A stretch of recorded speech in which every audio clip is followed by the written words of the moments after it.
الحمد لله وكفى وسلام على حبيبه المصطفى أما بعد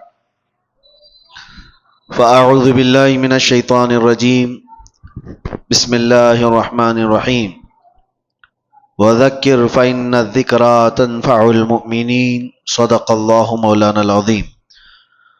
بارگاہ رسالت معاب صلی اللہ علیہ وسلم میں درود پاک کا ہدیہ پیش کریں۔ اللہم صلی علی سیدنا محمد معدن الجود والکرم وآلہ واصحابہ الکرام ابنہ الکریم وبارک وسلم صلاة دائمة سرمدا ابدا۔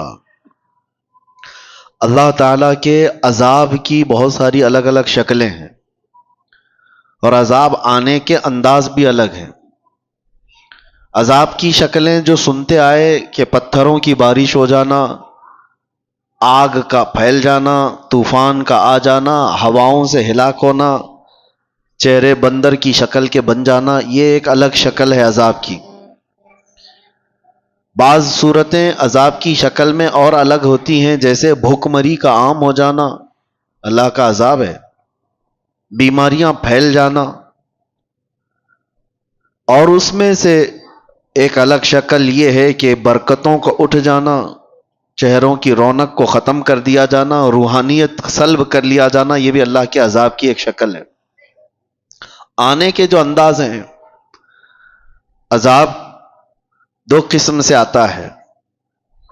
کبھی انڈیویجول تنہا کوئی آدمی عذاب میں مبتلا ہو جائے، اور کبھی اجتماعی عذاب، پوری قوم عذاب میں مبتلا ہو جائے۔ دو طریقے ہیں۔ عذاب کی شکلیں بھی میں نے بتائی، اور عذاب کے آنے کے انداز دو قسم کے ہیں۔ مخصوص لوگ عذاب میں مبتلا ہو جائیں یہ بھی ہو سکتا ہے، اور کبھی اجتماعی طور پر بڑی جماعت عذاب میں مبتلا ہو جائے یہ بھی ہو سکتا ہے۔ مخصوص لوگ جو عذاب میں مبتلا ہوتے ہیں ان کے اپنے افعال ہو سکتے ہیں، لیکن اجتماعی عذاب جلدی نہیں آتا۔ اجتماعی عذاب اللہ تبارک و تعالیٰ کا فوراً اس طرح سے نہیں آتا۔ اس کی وجوہات جو بیان کی گئی ہیں کہ اجتماعی عذاب کبھی آتا ہے کسی قوم پر، تو اس کے کارن کیا ہیں، اس کے ریزنز کیا ہیں؟ تین چیزیں بتائی گئی ہیں محدثین نے اور شارحین نے۔ پوری قوم عذاب میں مبتلا ہو جاتی ہے تو تین اسباب اس کے بڑے ہیں، بڑے کارن۔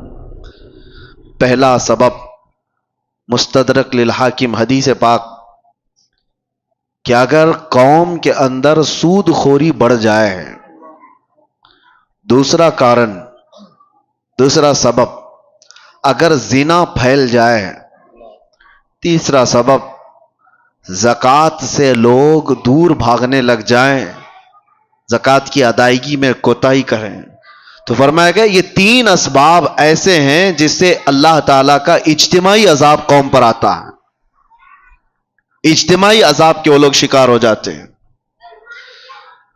یہ تین چیزیں جب کسی قوم میں پھیلتی ہیں تو پوری قوم عذاب میں مبتلا ہو جاتی ہے۔ آج ہم دیکھ رہے ہیں کہ اجتماعی طور پر لوگ اگرچہ پتھروں کا عذاب نہیں دیکھ رہے ہوں گے، آسمان سے آگ برسنے والا عذاب نہیں دیکھ رہے ہوں گے، زمین کے پھٹ جانے اور دھنس جانے کا عذاب نہیں دیکھ رہے ہوں گے، لیکن ایک عذاب تو ہم دیکھ رہے ہیں کہ ہمارے اندر سے روحانیت غائب ہو چکی ہے۔ یہ عذاب تو ہے۔ اجتماعی عذاب کے جو لوگ شکار ہوئے ہیں، یہ ضروری نہیں ہے کہ آگ کے گولے برسیں اور پتھروں کا عذاب آئے، وہ پچھلی قوموں پر ہوتا رہا، لیکن فی زمانہ ہم جو اس عذاب کے شکار ہوتے ہیں اس میں سے جو ہم دیکھ رہے ہیں برکتوں کا اٹھ جانا، چہروں کے رونق کا ختم ہو جانا، روحانیت ہماری سلب کر لی جائے، اور سب سے بڑی بات یہ ہے کہ اللہ کا سب سے بڑا عذاب کیا ہے؟ اللہ کا سب سے بڑا عذاب یہ ہے کہ جیتے جی ایمان کی دولت چھین لی جائے۔ یہ سب سے بڑا عذاب ہے۔ موت تو ایک بار آئے گی، لیکن ایمان کے بغیر مر گیا تو آخرت میں ہمیشہ اسے دوزخ ہے، ہمیشہ کی جہنم میں جائے گا۔ وہ سب سے بڑا عذاب ہے۔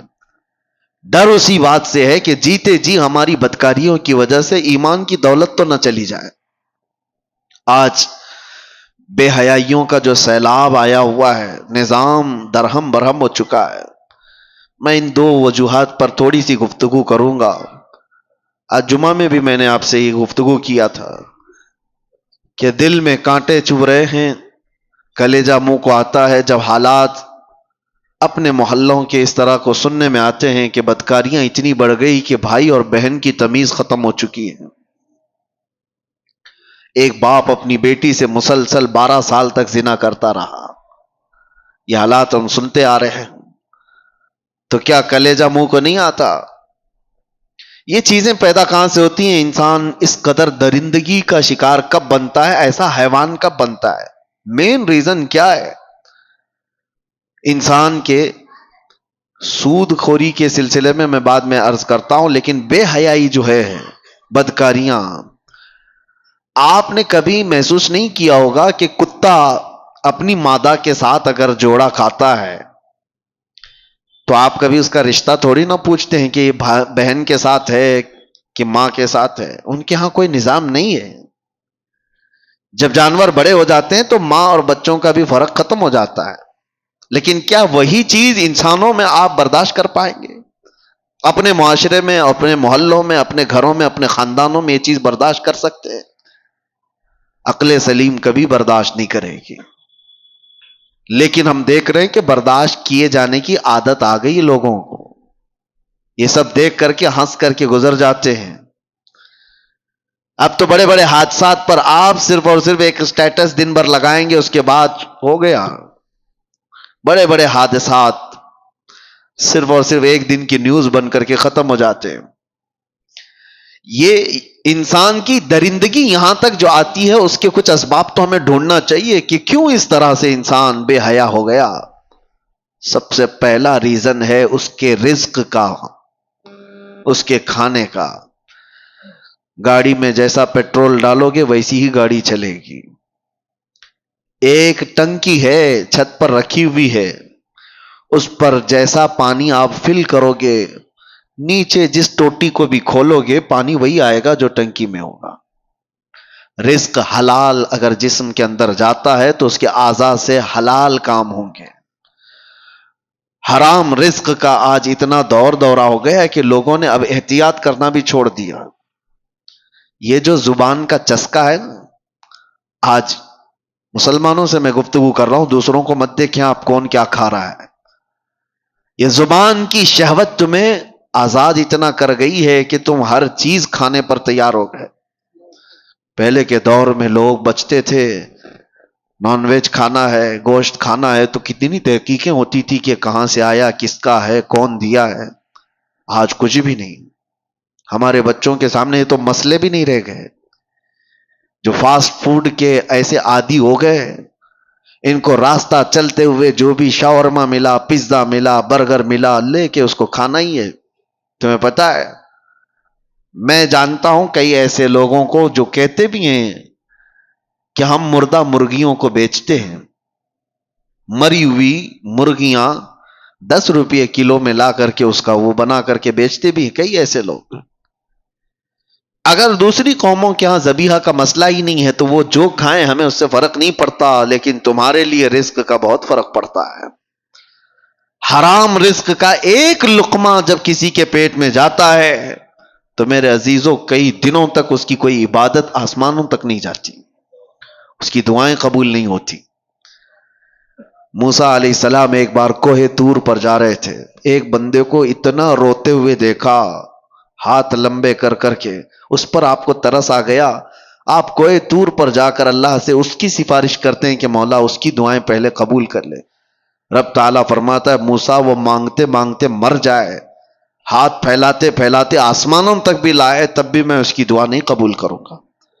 موسیٰ علیہ السلام ڈر گئے کہ ایسا کیا گناہ کیا اس نے. تو اللہ تعالیٰ فرماتا ہے کہ اس کے پیٹ میں حرام لقمہ ہے، اس کے جسم پر حرام لباس ہے. جب تک یہ ہوگا اس کا رونا گڑ گڑانا میں نہیں دیکھوں گا. آپ کیا سمجھتے ہیں یہ ہلکا ہے؟ یہ چیز کے کنٹرول ختم ہو گیا ہے، جس کی وجہ سے یہ بے حیائیاں عام ہو گئیں، بدکاریاں پھیل گئیں. لوگ آج تمیز بھول گئے. کئی ایسے نوجوانوں کو دیکھا ہے, ان کو کوئی خوف ہی نہیں رہ گیا, ڈر ہی نہیں رہ گیا. رزق کا بہت بڑا اثر ہے میرے عزیزوں. سب سے پہلے اس پر کنٹرول کرو, اپنے کھانے پینے پر حلال کی طرف توجہ کرو, ورنہ یہ حرام چیز کے متعلق میرے آقا صلی اللہ علیہ وسلم فرماتے ہیں, جو پیٹ حرام لقمہ بھرتا ہے اس کے لیے سب سے زیادہ بہتر ہے کہ جہنم کی آگ ہی اس کے پیٹ میں بھری جائے گی. وہ زیادہ مناسب یہی ہے کہ وہ جہنم کی آگ اس کے پیٹ میں بھری جائے گی. لوگ آج بزنس میں بھی, تجارت میں بھی یہ دیکھنا بھی چھوڑ دیے کہ پیسہ کہاں سے آ رہا ہے. لو دبا لو, ساری چیزیں دبا کر رکھو. کس کا مال کتنا ہڑپ لیا, کس کا حق دبا کر کے رکھ لیے, سب حرام ہے. رزق حرام کے ذریعے. صرف یہ نہیں ہے کہ آپ ذبیحہ دیکھ رہے ہیں, مسلمان نے ذبح کیا ہے وہی گوشت آنا چاہیے. ارے کسی کا دبا کر کے ایک درہم بھی رکھا ہے وہ حرام ہے. دھوکہ دے کر کے کمائی ہوئی چیزیں حرام ہے. امام اعظم ابو حنیفہ رحمۃ اللہ تعالی علیہ کپڑے کے بڑے تاجر تھے. ایک بار ان کی کپڑے کی دکان میں ایک تھان میں عیب والا کپڑا آیا تھا, تھوڑا سا کچھ داغ تھا. خادم سے بتایا تھا کہ بیچنا تو یہ گراہک کو بتا کر کے بیچنا کہ اس میں عیب ہے. امام اعظم ابو حنیفہ چھوٹے موٹے تاجر نہیں تھے, بہت بڑے تاجر تھے. شام کو ان کا خادم آیا. اس دن جانتے ہو تقریباً 4 لاکھ درہم کی تجارت ہوئی تھی. سب سے پہلے آپ نے سوال کیا کیا وہ عیب والا جو کپڑا تھا وہ تھان بک گیا؟ اس خادم نے کہا ہاں بک گیا, وہ تو صبح ہی بک گیا. کہا بتایا تھا؟ کہا ارے میں بھول گیا تھا. امام اعظم نے کہا کہ یہ 4 لاکھ پورے کے پورے بانٹ دو, اس میں کا 1 روپیہ بھی میرے لیے حلال نہیں ہے. میرے عزیزوں, یہ ائمہ اعظام تھے جنہوں نے شک والی چیز کو بھی اپنے گھر آنے نہیں دیا. شک والی چیز بھی. میں پڑھ رہا تھا اس سے قبل ایک بات, شاید آپ کے سامنے میں نے اس کو شیئر کیا ہے, بیان کیا ہے. بغداد کے ایک بہت بڑے عالم دین تھے, بڑے بڑے علماء کو پڑھایا کرتے تھے. ان کی مجلس لگی ہوئی تھی, بچے باہر کھیل رہے تھے. بچوں کی گیند اڑ کر کے یہ علماء کی محفل میں آ کر گر گئی. سب بچے ڈر گئے. ظاہر سی بات ہے, بچوں میں جو ادب اور تمیز ہوتی ہے نا, اس کا بھی بہت بڑا اثر ہوتا ہے.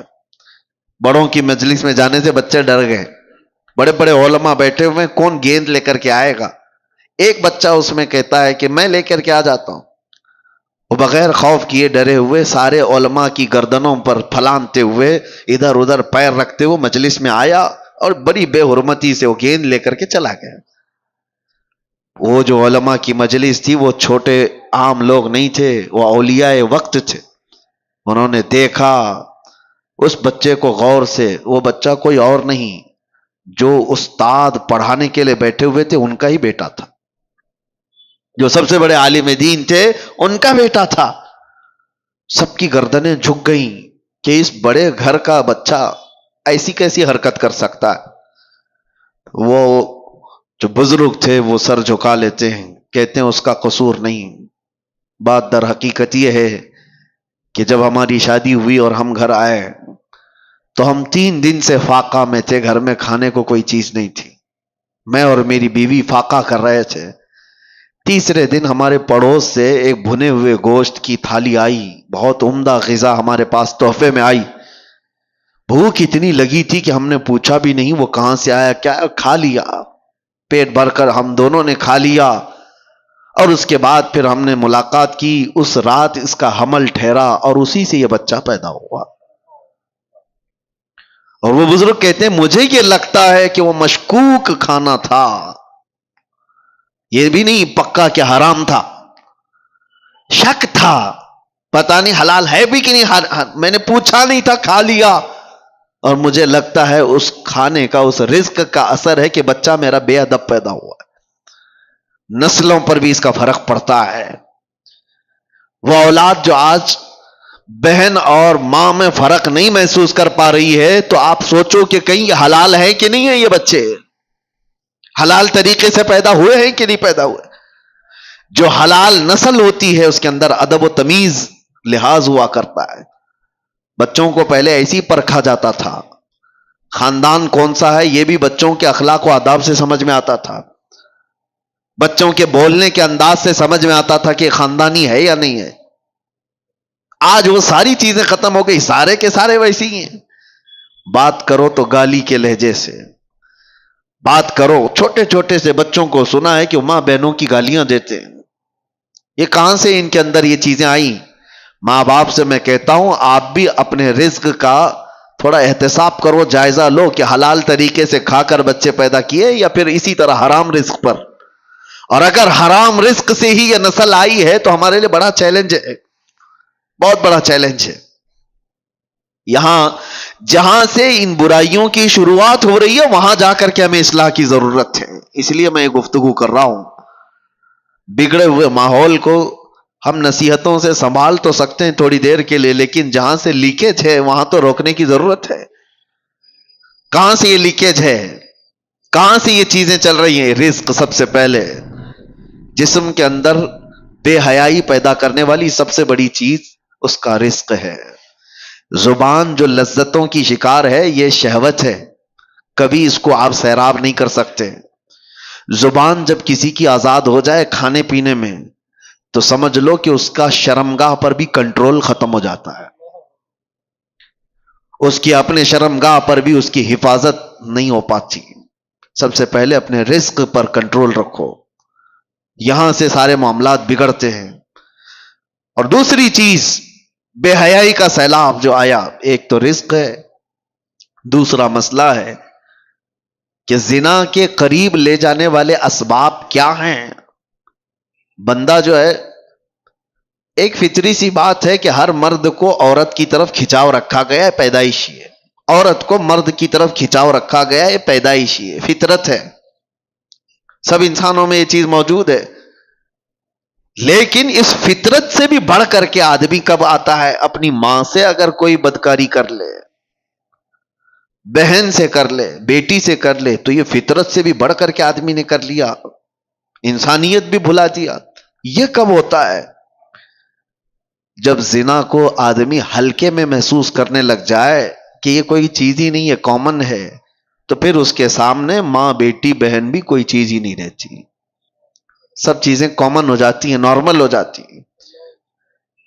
یہاں پر آ کر روک کہاں لگانی چاہیے؟ اپنی آنکھوں کی حفاظت کرو۔ تمہاری آنکھیں جتنی آوارہ ہوں گی اتنا تمہارا جسم بدماش ہوتا چلا جائے گا۔ ساری بے حیائی، سب کچھ یہ آنکھوں سے شروعات ہوتی ہے۔ اسی لیے قرآن پاک نے مومنوں کو سب سے پہلے کس چیز پر روکا؟ رب تعالیٰ فرماتا ہے وَقُلْ لِلْمُؤْمِنِينَ يَغُضُّوا مِنْ أَبْصَارِهِمْ، اے محبوب، اے میرے رسول، ایمان والوں سے کہیں کہ وہ اپنی نظریں نیچی رکھیں۔ وَقُلْ لِلْمُؤْمِنَاتِ يَغْضُضْنَ مِنْ أَبْصَارِهِنْ، اور عورتوں کو تھوڑا سا زیادہ حکم دیا گیا ہے، مردوں کو اپنی نظریں نیچی رکھنے کا، اور عورتوں کو تھوڑا اور زیادہ حکم کیا ہے؟ اے رسول، اے محبوب، آپ عورتوں سے، ایمان والی عورتوں سے کہیں کہ وہ اپنی نظریں نیچی رکھیں۔ دوسرا آگے کا حکم کیا ہے؟ وَلَا يُبْدِينَ زِينَتَهُنَّ، اپنی زینت کو دوسروں کے سامنے ظاہر نہ کریں۔ جانتے ہیں آپ، عورت کو نرم لہجے میں بات کرنا بھی جائز نہیں۔ آپ سوچ رہے ہوں گے تعجب ہے یہ، اسلام تو سکھاتا ہے نرم لہجے میں بات کرنا، یہ اخلاق میں سے ہے کہ نہیں؟ اچھے نرم لہجے میں بات کرو کسی سے، لیکن عورت کو کہا گیا ہے نرم لہجے میں بات کرنا، وہاں تو شیطان آ جائے گا۔ مرد تو چاہتا ہی ہے کہ اس کی نرم گفتگو سنے، مرد کو شہوت اسی وقت بڑھتی ہے جب عورت کی وہ نسوانی آواز سنتا ہے، اس میں شہوت چھپی ہوئی ہے۔ عورت کو کہا گیا ہے کہ وہ نرم لہجے میں بات نہ کرے۔ عورتوں کو اس کا حکم کیوں دیا گیا؟ ہاں، کسی بھی اجنبی مرد سے عورت کو بات کرنے کی نوبت آ گئی تو وہ کڑک لہجے میں بات کرے، سخت لہجے میں ہی بات کرے، تاکہ وہ مرد تمہاری طرف یہ نہ سمجھے کہ یہ اشارے دے رہی ہے۔ نرم بات کرتے ہوئے مردوں کو تو یہی گمان ہونے لگ جاتا ہے کہ یہ مجھے راستہ دے رہی ہے، اشارہ دے رہی ہے۔ کڑک لہجے میں عورت بات کرے تاکہ اس کے وہم و گمان میں بھی بات نہ آئے۔ عورتوں کو یہ حکم دیا گیا کہ وہ اپنی زینت کا اظہار نہ کرے، زینت کا اظہار کس کو کہتے ہیں؟ یہ تو آج بولنا ہی مشکل ہو گیا ہے۔ اللہ کے نبی صلی اللہ تعالی علیہ وسلم نے ارشاد فرمایا اپنے صحابہ سے کہ ایک وقت ایسا آئے گا تم دیکھو گے عورتیں کپڑا پہن کر کے بھی ننگی ہوا کریں گی۔ حضور پاک صلی اللہ علیہ وسلم نے فرمایا ان پر اللہ کی لعنت اور سارے فرشتوں کی لعنت۔ میرے آقا فرماتے ہیں وہ کون سی عورتیں ہیں؟ تنگ و تاریک لباس پہننے والی، چست لباس پہننے والی، چپکا ہوا بدن سے جس سے اس کے سارے اعضاء ظاہر ہوتے ہوں ایسا لباس پہننے والی۔ ان کے تو برقعے ہی کیسے ہو گئے؟ اب وہ تو زینت کے لیے ہو گئے۔ پہلے تو سنا جاتا تھا کہ نقاب جو ہوتا ہے وہ حجاب جو ہوتا ہے عورت کو چھپانے کے لیے ہوتا ہے، اب تو حجاب اور نقاب ساری چیزیں دکھانے کے لیے ہوتی ہیں، اس میں بھی زینت کا اظہار ہے۔ حکم یہ تھا کہ باہر سے اگر کسی کی نظر پڑ جائے تو مرد یہ پہچاننے سے عاجز ہو جائے کہ یہ جوان عورت ہے کہ بوڑھی عورت ہے، اسے یہ پہچاننے کی تمیز بھی نہ رہے، اس طرح سے وہ عورت کو حجاب کا حکم تھا۔ لیکن عورتیں آج کپڑا پہن کے بھی ننگی ہیں، یہ زنا کے عام ہونے کے اسباب ہیں۔ جب اس طرح کی حرکتیں ہوں گی تو گھر محفوظ نہیں رہیں گے، کسی کے گھر محفوظ نہیں رہیں گے۔ نوجوانوں سے ہم تاکید تو کر سکتے ہیں کہ بیٹا آپ اپنی نظریں نیچی رکھو، اپنی حیا کا قتل مت کرو۔ ہم آپ سے یہ کہہ تو سکتے ہیں کہ آپ اپنے آپ کو کنٹرول میں رکھو، لیکن ان عورتوں کا کیا جو خود ہی ننگی باہر آ جائیں؟ ایک نوجوان کہاں تک اپنے آپ کو سنبھالے گا، کہاں تک برداشت کرے گا؟ کیا اس میں ان عورتوں نے بڑا کردار نہیں ادا کیا ہے کہ بے حیائی کو پھیلانے میں، بچوں کے اخلاق کو بگاڑنے میں ان عورتوں کا کردار نہیں ہے؟ بہت بڑا کردار ہے۔ ہم دنیا بھر کی عورتوں کو کچھ کہنے جائیں تو ہمیں اپ ٹون مارا جائے گا کہ عورتوں کے حقوق کا قاتل ہے، یہ عورتوں کی آزادی کے خلاف ہے یہ مولانا لوگ۔ دیکھو پورے جھنڈ کے جھنڈ حملہ کرنے لگ جاتی ہیں عورتیں، کوئی ایک بھی اگر ان کے لباس پر بات کرے تو ان کو ایسا لگتا ہے کہ سب کے سب حملہ آور ہو جائیں گی۔ عورتوں پر ہی بولتے ہو، مردوں کو نہیں بولتے۔ اسلام وہ ہے جو پہلے مردوں کی آنکھوں پہ پابندی لگایا ہے، لیکن اس کا مطلب یہ نہیں ہے کہ سارے مرد اپنی آنکھیں نیچے رکھ کر کے ہی جائیں گے اور آپ اپنا جسم کھلا رکھ کر کے ہی کہو۔ تو ان عورتوں سے میں کہتا ہوں جن کو ہمارے جملے برے لگتے ہیں، میاں قانون بھی ہے، پولیس بھی ہے، ڈپارٹمنٹ بھی ہے، سب کچھ تو ہے گورنمنٹ کے اندر، حکومت کے اندر، تو پھر اپنا سونا چاندی تجوری میں کیوں رکھتے ہو؟ چوکھٹ پہ رکھا کرو۔ پولیس تو ہے نا، حفاظت کے لیے گورنمنٹ تو موجود ہے، لاؤ اپنی جیولری پوری باہر دروازے کے باہر رکھ کر کے آرام سے سو۔ آپ کو لگے گا نہیں پولیس تو ہے، 24 گھنٹے تھوڑی نا میرے مال کو دیکھ رہی۔ یہی ہم آپ سے کہنا چاہتے ہیں، نوجوان اپنی آنکھیں نیچی تو کر لیں گے لیکن 24 گھنٹے نہیں کر سکتے۔ تم اپنی حفاظت تو کرو، تم اپنے جسموں کی حفاظت کرو۔ اور جس طرح سے یہ عورتوں کو برا لگتا ہے، میں ان سے یہی کہتا ہوں تمہارے جسموں کو ہم حفاظت کے لیے کہہ رہے ہیں، یہ نہیں کہ کوئی یہ پابندی ہے، یہ کوئی قید ہے۔ کس نے کہا کہ تم کو قید کرنا ہے؟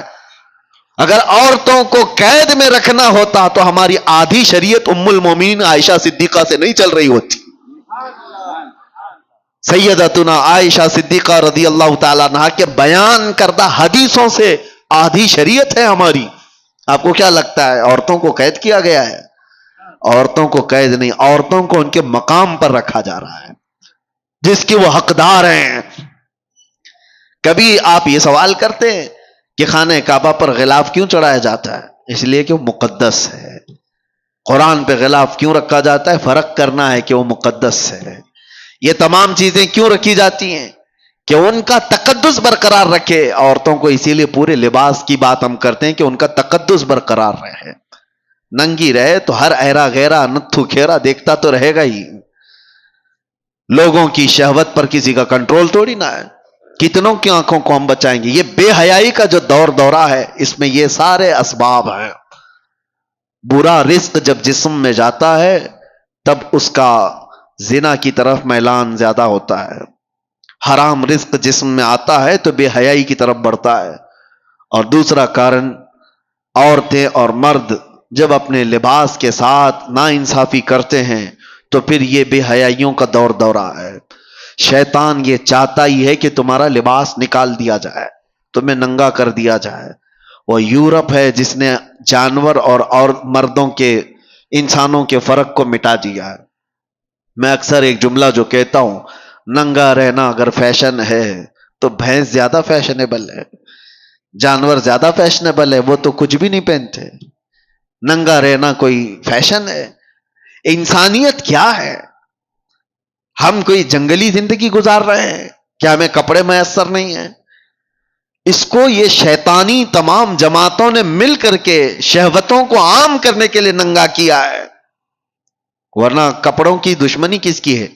ارے بڑے بڑے برانڈ کے کپڑے تو تم ہی لوگ بناتے ہو اور پھر ننگا بھی رکھنا چاہتے ہو. کمپنیاں بند کر دو، کپڑے ہی مت بناؤ. جو کپڑے بنتے ہیں تو اس بات کا تصور میں آپ کو لانا چاہتا ہوں، کس کے لیے بنتے ہیں؟ جانوروں کے لیے. حیرت ہوتی ہے، میں کبھی کبھار یہ بھی چیز محسوس کرتا ہوں، محفلوں میں، شادیوں میں، باراتوں میں، وہ کرسیاں زیادہ پردے میں رہتی ہیں عورتوں سے. اور کرسیوں کو شامیانے والے موجود ہیں، اوپر سے نیچے تک چھپائے ہوتے ہیں، پتہ بھی نہیں چلتا اندر لال کرسی ہے کہ پیلی کرسی ہے، کپڑا اڑا دیا ہے. بے جان کرسی کو اتنا پردے میں رکھا ہے اور جان والی عورت کو پوری طرح سے زینت بنا کر لوگوں کے سامنے رکھا ہے. ان خواتین سے میں کہتا ہوں، تمہیں آج کوئی روکنے والا نہیں ہے، کوئی قانون ایسا نہیں ہے کہ تمہیں پابند کرایا جائے. صرف ایک قانون ہے، وہ اللہ رب العزت کا خوف. تمہیں قیامت کے دن اٹھایا جائے گا. میرے آقا صلی اللہ تعالی علیہ وسلم نے فرمایا، معراج کی شب میں نے جہنم میں اکثر عورتوں کو دیکھا ہے. ان کے عذابات کا بھی ذکر فرمایا. ان میں سے ایک عذاب کا ذکر میرے آقا نے فرمایا کہ عورتوں کو بالوں سے باندھ کر کے سزا دی جا رہی تھی اور ان کے بالوں میں پیپ اور خون بھرا ہوا تھا اور فرشتے ان کو دردناک اذیتیں دے رہے تھے، عذاب میں مبتلا کر رکھے ہوئے تھے. پوچھا گیا کون سی عورتیں؟ کہا گیا کہ یہ اپنی زینت کا اظہار عوام کے سامنے کرتی تھی، یہ بے حیا باہر آیا کرتی تھی. تمہیں اسلام نے جو عزت و وقار دیا ہے اس عزت و وقار کے ساتھ رہو، ورنہ معاشرہ بہت خراب ہوتا جا رہا ہے. اب یہاں مردوں کی ذمہ داری ہے، اپنی بیٹیوں کو پردہ سکھاؤ. ننگی لا کر کے بازاروں میں گھمانے کو پوش نہیں کہا جاتا. بے حیا آدمی ہے وہ جو اپنی بیٹیوں اور اپنی عورتوں اور اپنی بہنوں کے پردے کے سلسلے میں آزاد خیالی کا اظہار کرتا ہے. نہیں، ہمارے ہاں تو یہ سب نہیں چلتا ہے، نہیں چلتا ہے. میرے آقا صلی اللہ علیہ وسلم نے فرمایا، دیوس جہنمی ہے، دیوس جہنمی ہے، دیوس جہنمی ہے. صحابہ نے پوچھا یا رسول اللہ وہ کون ہے دیوس؟ حضور پاک فرماتے وہ شخص دیوس ہے جس کی عورت بے پردہ باہر نکلتی ہے، وہ مرد بھی جہنم میں جائے گا. مرد کے بارے میں، عورت کے بارے میں، اور مرد کے بارے میں. اور ایک بات میں آپ کو بتاؤں، مرد اپنی غیرت اور اپنی مردانگی کیسے اس کی پہچانی جاتی ہے؟ عرب والوں سے آج بھی پوچھو، عرب میں آج بھی جا کر کے پوچھو، آج بھی ان کے حالات اگرچہ بگڑے ہوئے ہوں لیکن سگی بھابھی کو بھی کوئی دیور نہیں دیکھ سکتا وہاں. کئی ایسے میں گھر جانتا ہوں، کیونکہ ان کی غیرت ہے، اس کو مردانگی سمجھتے ہیں اپنی عورت کی حفاظت کرنا. یہ بے غیرت بے حیا لوگ ہیں جو اپنی عورتوں کا اظہار کرنے کے لیے باہر لے آتے ہیں. شک ہوتا ہے تم پورے ہو بھی کہ نہیں ہو عورتوں کا اظہار کرانے کے لیے. اور اب تو فیشن بنا ہوا ہے، ایک خوبصورت عورت کسی کی آ گئی تو وہ دوستوں میں لا لا کر کے اس کو ملوا رہا ہے، اس کو دکھوا رہا ہے، دیکھو ہم تمہاری بھابھی کیسی ہے. معاذ اللہ رب العالمین، تم زنا کے دروازے کھول رہے ہو، تم بے حیائی کی دروازے کھول رہے ہو. تمہاری عورت بازار کی زینت نہیں ہے جو لا کر کے دکھا رہے ہو. ارے موبائل دکھا دیا، گھڑی دکھا دیا، جوتے چپل دکھا دیا، سمجھ میں آتی ہے کہ چلو اس کی اپنی خوشیوں کا اظہار کر رہا ہے. اپنی بیوی کو دکھاؤ گے دوسروں کے پاس اور امید کیا رکھتے ہو سامنے والے سے؟ یہ تو بات ہی الگ ہو گئی کہ کتے کو سامنے گوشت دکھا کر کے پھر کہا جائے کتا کچھ نہیں کرتا ہمارا. کتا گوشت خور ہے، وہ کھائے گا، آج نہیں کھائے گا، کل نہیں کھائے گا، کبھی تو تم نے دروازہ کھول رکھا ہے. وہ کبھی نہ کبھی کھائے گا اس چیز کو. اسی لیے میرے عزیزوں، ایک بزرگ نے اپنے مرید سے کہا تھا، یہی لڑکیوں کے پردے اور حجاب کے بارے میں بات آئی تو انہوں نے کہا تھا، بیٹا گوشت خرید کر کے لانا، 2 کلو گوشت ایک کھلے برتن میں سر پر رکھ کر کے لانا، کپڑا مت ڈھانکنا. وہ گوشت تو خرید لیا، سر پہ برتن رکھ کر کے اپنے بزرگ استاد کے پاس لا رہا تھا، جب تک کوے سارا گوشت کھا گئے تھے. کوئی چیل، کوئی کوا، کوئی اٹھا کر کے لے گئے، برتن خالی. تو استاد نے اس سے پوچھا کہاں گیا گوشت؟ کہا سب تو یہ پرندے کھا گئے، آپ نے منع کیا تھا کپڑا رکھنے. میں نے کہا، اس بزرگ استاد نے کہا، تم نے دیکھا یہ تھوڑے سے سفر میں چیل کوے کھلے گوشت کو چھوڑتے نہیں، تو تمہاری ماں اور بہنوں کو کھلا رکھو گے تو یہاں کے درندے کیسے چھوڑ دیں گے؟ یہ زنا کا عام ہونا، یہ بڑی بڑی باتیں کرتے ہیں. آج ریپ بہت ہونے لگ گیا، کیا سزائیں نہیں ہیں دنیا میں؟ آج تو اتنی سخت سزائیں، 20 سال کی سزائیں، عمر قید کی سزا ہے، پھانسی کی سزا ہے. ہم نے قید خانے میں دیکھا ہے کتنے آتے ہیں ریپ کیس میں. یہ 376 آپ کو معلوم ہوگا، مشہور ہے. جب بھی اس میں آتا ہے تو اس کو جیل میں بھی لوگ مارتے ہیں، وہ سب پتا ہے، سب کو معلوم ہے کہ اتنا سخت قانون ہے، پھر بھی بچتے کیوں نہیں ہے؟ اس کا سدباب روک تھام ہوتی کیوں نہیں؟ اتنا سخت قانون. بچیوں کے ساتھ، جو نابالغ بچیاں، ان کے ساتھ جب ریپ ہوتا ہے تو اس کا اور بڑا سخت قانون ہے، اس میں تو بیل بھی نہیں ہے. اس میں سخت قانون بھی اور جج بھی اور ساری عدالتیں اس کے ساتھ سختی کے ساتھ بھی پیش آتی ہیں، پھر بھی رکتی کیوں نہیں؟ ریشو آپ نکال کر کے دیکھو آپ کہ یہ کتنی کوانٹیٹی میں آج بھی یہ سارے معاملات ہو رہے ہیں. کیوں ہو رہے ہیں؟ قانون سے بھی لوگوں کا ڈر ختم کیوں ہے؟ وجہ یہ ہے میرے عزیزوں، جو میں نے شروع میں کارن بتایا. پہلی چیز، رزق حرام جسم میں ہو تو عام لڑکی تو کیا، وہ اپنی ماں بہنوں کے اوپر بھی غلط نظر ڈال سکتا ہے. دوسری چیز، جب لباس دونوں لوگوں کا بے حیا ہو جائے، مردوں اور عورتوں کا، تو کب تک قانون بچائے گا؟ کب تک قانون بچائے گا؟ جہاں یہ تھوڑا سا تنہائی کا موقع پا جائیں گے تو پھر اس حیوانیت کی طرف آ جائیں گے. اسی لیے قرآن نے جہاں روک تھام کی ہے وہیں سے رک جاؤ، وہیں سے رک جاؤ. اسلام نے شروع جہاں سے ہوتا ہے، لیکیج جہاں سے ہوتا ہے، وہاں پر روک لگائی. اپنی آنکھوں کی حفاظت کرو، اپنی آنکھوں کی حفاظت کرو، اپنے لباس کو سلیقے والا رکھو. یہ جو آج نوجوان کبھی آتے ہیں تو مجھے بڑا تعجب بھی ہوتا ہے. میری عادت نہیں ہے ڈانٹ ڈپٹ کرنے کی، کسی کو سامنے ذلیل کرنے کی، کبھی بھی نہیں. کچھ بہت سارے اس طرح کی چیزوں میں ملوث آتے ہیں، لیکن ایک چیز، جب یہ پھٹے کپڑے پہن کے آتے ہیں، جینس ادھر سے پھٹی ادھر سے پھٹی، اور پھر کہتے ہیں یہ فیشن ہے. کس لیے پھاڑ کر کے پہن رہے ہو؟ سطر دکھانا. لوگوں کو یہ لگتا ہے کہ ماڈرن دنیا اب یہ کر رہی ہے تو ہمیں بھی کرنا چاہیے. اے نوجوان، کاش ایک بار تو کسی عالم سے پوچھا ہوتا میرے رسول اللہ کا لباس کیا تھا. تو دنیا داروں کو دیکھا وہ پھٹے ہوئے کپڑے پہن رہے تو تم بھی پہننے لگ گئے. وہ اپنا سطر دکھانے پر آئے تو تم بھی سطر دکھانے پر آ گئے. کون سی لائف جینے پر آ گئے؟ کون سی زندگی گزارنے پر آ گئے؟ تیسری ایک وجہ اور بتا دوں، بزرگوں نے فرمایا ہے کہ جب بندہ زیادہ گانے سنتا ہے تو اس سے زنا کے قریب جاتا ہے. یہ جتنے نغمات، گانے سننے کی جس کو عادت ہے، اس کے جسم کے اندر بے حیائی کا زیادہ رجحان ہوتا ہے. اور ایک بزرگ نے فرمایا کہ دنیاوی محبت کے گانے انسان کے دل میں نفاق پیدا کرتے ہیں، منافق بناتے ہیں. منافق سمجھتے ہو؟ منافق وہ آدمی جو دکھنے میں مسلمان ہے، اندر سے کافر ہے، اندر سے کافر ہے. تو یہ تمام چیزوں سے اپنے آپ کو روک لو، شاید معاشرے کے اندر ایک انقلاب آ جائے. اللہ کے نبی صلی اللہ علیہ وسلم کو گواہ بنا کر کے اپنے آپ کو ہی کہو کہ آج سے میں یہ چیزیں نہیں سنوں گا. ارے روزانہ ہو سکے تو اللہ کا کلام ایک سورہ سن کر کے تو سو. دیکھو جسم کے اندر کتنا اثر پیدا کرتا ہے. تمہارے پاس ہاتھوں میں موبائل ہے، ایئر فون لگے ہوئے رہتے ہیں، گھنٹوں کیا کیا چیزیں سن رہے ہوتے ہیں، ریلز دیکھ رہے ہوتے ہیں. کاش ایک بار سونے سے پہلے بستر میں سورہ ملک سن کر کے سوتے، تبارک سن کر کے سوتے۔ میرے آقا صلی اللہ تعالی علیہ وسلم کی حدیثیں ہیں، وہ بندہ جب مر جاتا ہے، قبر میں جاتا ہے، تو یہ سورہ ملک اللہ کے پاس جاتی ہے اور جا کر کے رب تبارک و تعالیٰ سے جھگڑا کرتی ہے۔ یہ لفظ آیا ہے، بحث کرتی ہے کہ اے اللہ، یہ روزانہ مجھ کو تلاوت کرنے والا بندہ آج دنیا سے گیا ہے، اس کی بخشش کر دے، اسے معاف کر دے۔ جب تک رب تبارک و تعالیٰ معاف کرنے کا حکم نہیں کرتا تب تک وہ نہیں آتی۔ اللہ تبارک و تعالیٰ سے اس چیز کا مباحثہ کر رہی ہے، اس کے بعد پھر رب تبارک و تعالیٰ فرماتا ہے جا تیری سفارش پر میں اسے معاف کر دیا۔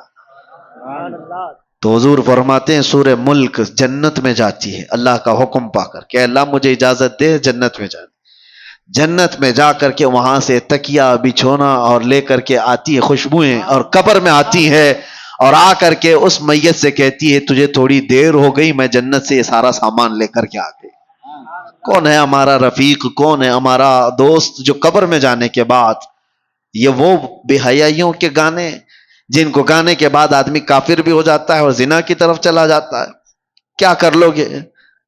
یہ ساری چیزیں سن کر کے ہوتا کیا ہے، سوائے دماغ میں ٹینشن کے اور کچھ نہیں بھرتا۔ اور جب دنیا کی فکریں زیادہ ستائیں تو لوگ سمجھتے ہیں ایک کوئی گانا سن لیں، کوئی ایسا نغمہ سن لیں، سیڈ پوزیشن پہ آئے ہوئے ہیں، تمہارا سیڈ بڑھتا چلا جائے گا، غم بڑھتا چلا جائے گا۔ ایک علاج بتاتا ہوں، بہت زیادہ ٹینشن اور بہت زیادہ ڈپریشن کے شکار ہو جاؤ تو میرے مصطفیٰ کو یاد کرو، پھر تنہائی میں بیٹھ کر حضور پاک کی شان میں کوئی اچھی نعت سن لو، پھر اس کے بعد دیکھنا کہ تمہارے قلب کا علاج ہوتا ہے کہ نہیں ہوتا، تمہارے دل کو سکون و اطمینان آتا ہے یا نہیں۔ میں نے محسوس کیا ہے میرے عزیزوں، آنکھیں برس پڑتی ہیں حضور کو یاد کر کے۔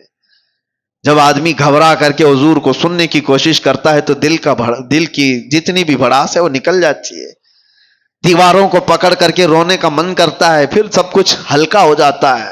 بعد میں اسے لگتا ہے، اسی کو اعلی حضرت نے کیا فرمایا تھا، ان کے نثار کوئی کیسے ہی رنج میں ہو، جب یاد آ گئے ہیں سب غم بھلا دیے، ان کی مہک نے دل کے غنچے کھلا دیے ہیں، جس راہ چل دیے ہیں کوچے بسا دیے ہیں۔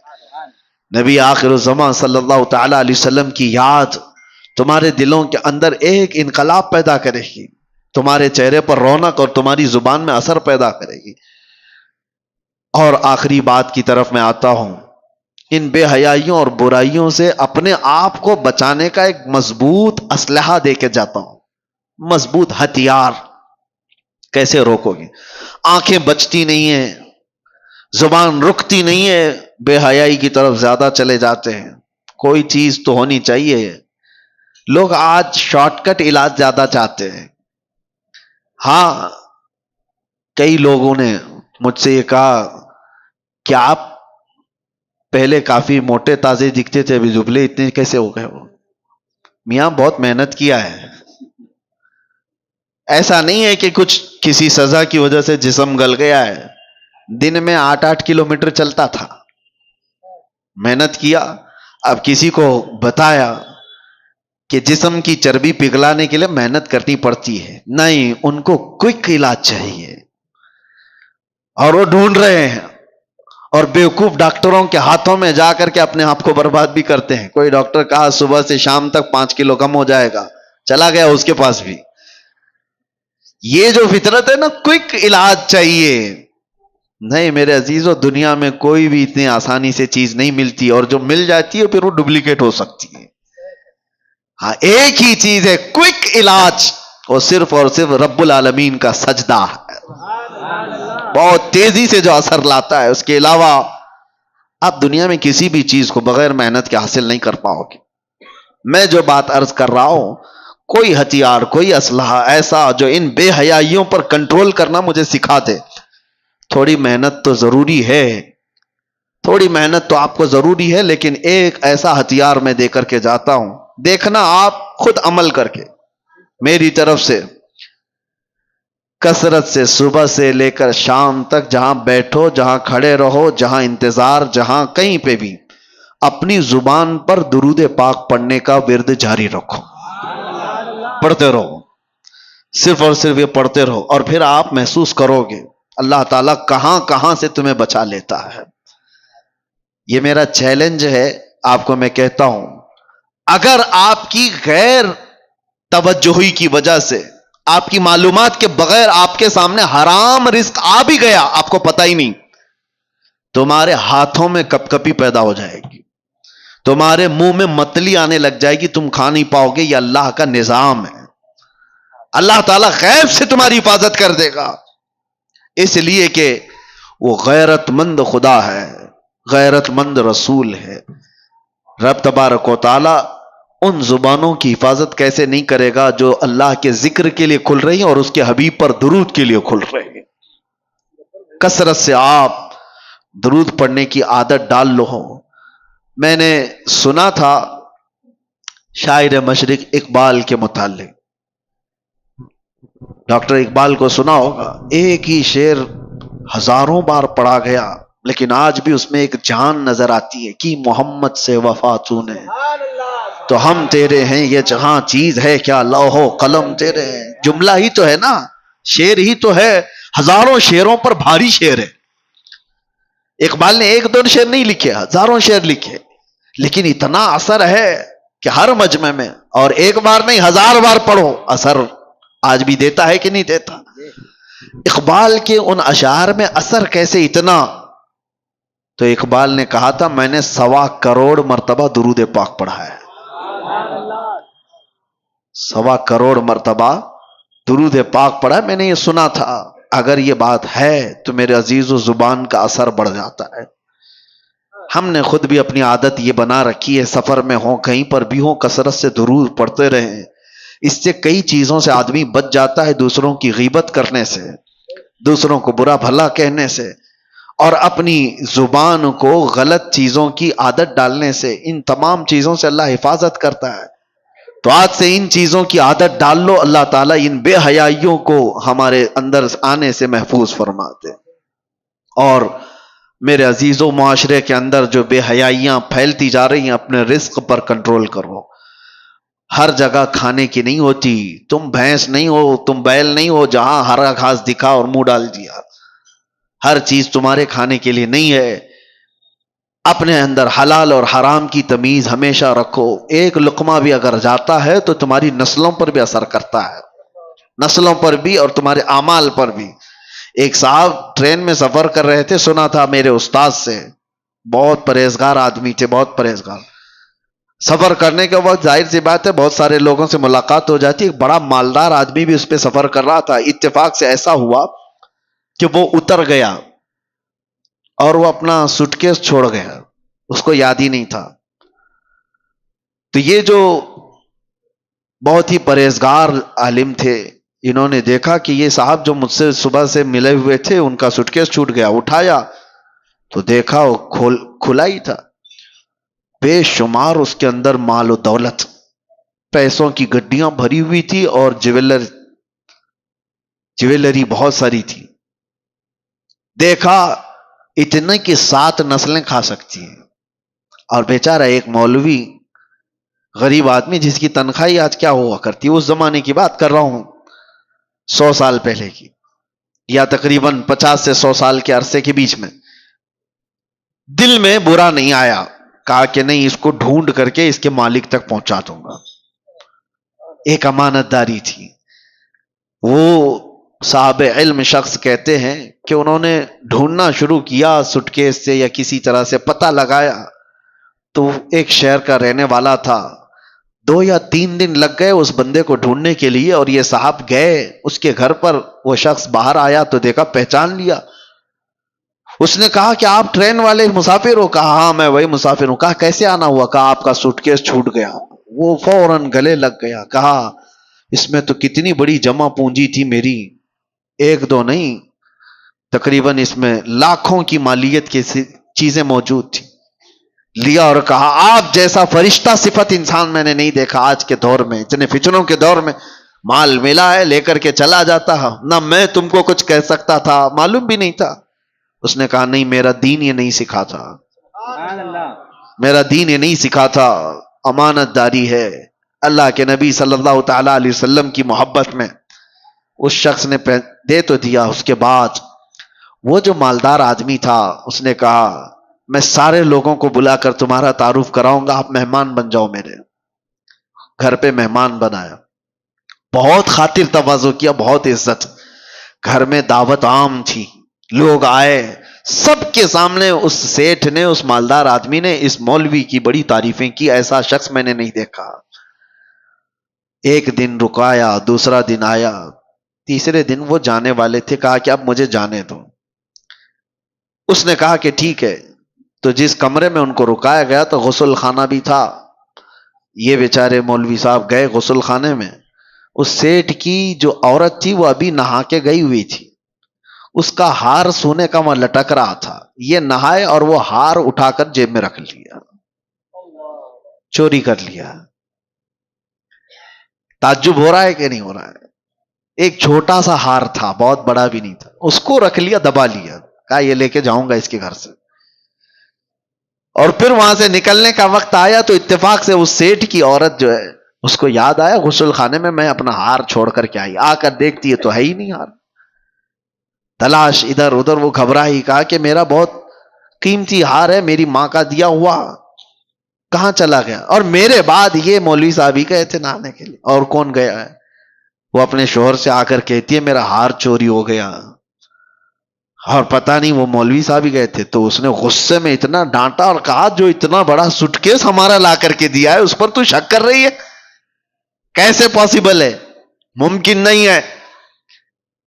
اس نے رونا دھونا شروع کیا. اس کے بعد کہا کہ ٹھیک ہے, سب جگہ تلاشی لی گئی.